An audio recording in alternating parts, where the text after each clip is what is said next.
విజయనగరం జిల్లా railway station సమీపాన one town పోలీసులు వాహనాలు తనిఖీ చేస్తుండగా మహారాష్ట్రకు చెందిన ఒక వ్యక్తిని అరెస్ట్ చేసి అతని వద్ద నుండి 8 కిలోల గంజాయిని స్వాధీనం చేసుకుని రిమాండ్కు తరలించినట్లు వన్ టౌన్ సీఐ వెంకట్రావు తెలిపారు. గంజాయి అక్రమ రవాణా గురించి సీఐ వెంకట్రావు మీడియా ద్వారా మాట్లాడుతూ తెలిపారు. మాకు రాబడినటువంటి విశ్వసనీయమైనటువంటి సమాచారం ఏంటంటే రైల్వే స్టేషన్ దగ్గర ఇద్దరు వ్యక్తులు 2 బ్యాగ్స్తో అనుమానాస్పదంగా ఉన్నారు అని చెప్పి వచ్చిన సమాచారం మేరకు మా ఎస్ఐ హరిబాబు వెంటనే మధ్యవర్తుల్ని సెక్యూర్ చేసుకొని సిబ్బందితో కలిసి రైల్వే స్టేషన్ మన అక్కడ స్టాండ్ 2-వీలర్ స్టాండ్ నుంచి వస్తున్నటువంటి ఇద్దరు వ్యక్తుల్ని అనుమానంతో ఆపి ప్రశ్నిస్తే వాళ్ళు మహారాష్ట్రకి చెందిన వాళ్ళకే తెలిసింది. అందులో ఒక ఆయన పేరు ఇంటూ అంబదాస్ షిండే అని, అతను మహారాష్ట్ర ఉస్మానాబాద్ జిల్లా. ఇంకొక అతను మైనర్.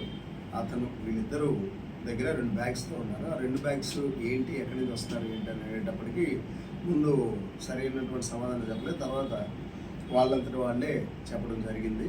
వారి దగ్గర ఈ 4 గాంజా ప్యాకెట్లు దొరికాయి, మొత్తం 8 కేజీలు. సో ఈ 8 కేజీలు గాంజాను డిప్యూటీ తహసీల్దార్ గారి ఆధ్వర్యంలో వాటిని సెట్ చేసి వాటిని సెర్చ్ చేసి వాళ్ళ దగ్గర సీజ్ చేయడం జరిగింది. ఈ 8 కేజీలు వీళ్ళకి ఒక ఒరిస్సా నుంచి ఒక వ్యక్తి తీసుకొచ్చి అప్పచెప్పాడని చెప్తున్నారు. అతన్ని ఇంకా పట్టుకోవాల్సి ఉంది. వీళ్ళకి కూడా గాంజా తాగే అలవాటు ఉంది. వీళ్ళు ఇక్కడ నుండి తీసుకెళ్ళి కేజీ సుమారు 5 నుంచి 10,000 రూపాయల దాకా అక్కడ చిన్న చిన్న ప్యాకెట్లు చేసి అమ్ముకుంటారు. వీళ్ళు తాగడానికి కూడా వీళ్ళకి ఉపయోగపడుతుంది అనమాట. సో ఇది ఒరిస్సా నుంచి వీళ్ళకి తీసుకొచ్చి అప్పచెప్పారు. వీళ్ళు ఇక్కడి నుంచి ఏదో కోనార్క్ ఎక్స్ప్రెస్లోనే దేంట్లోనే వీళ్ళు వెళ్ళటానికి అని చెప్పి టిఫిన్ చేద్దామని వచ్చినప్పుడు వీళ్ళు మనకు పట్టుబడ్డారు. సో వీళ్ళిద్దరిని మైనర్ని ఇతన్నేమో అరెస్ట్ చేయడం జరిగింది. మైనర్ని అదుపులో తీసుకొని వీరిద్దరిని కోర్టుకి ముందు ప్రొడ్యూస్ చేస్తున్నాం. దీంట్లో ఎస్ఐ హరిబాబు ఇతర సిబ్బందిని చాకచక్యంగా పట్టుకున్నందుకు అభినందిస్తూ ప్రజలందరికీ మా విజ్ఞప్తి ఏంటంటే ఇలాంటి సమాచారం ఉంటే మాకు వెంటనే తెలియజేయండి. మీ వివరాలు గోప్యంగా ఉంచుతాం.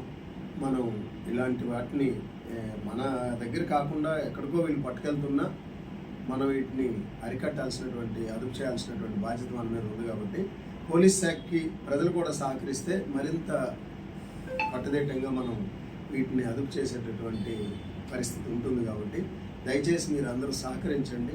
ఖచ్చితంగా మనం ఇలాంటి రవాణా జరగకుండా అడ్డుకునేందుకు అవకాశం ఉంటుంది. కాబట్టి మాకు సహకరించమని ప్రార్థిస్తాం.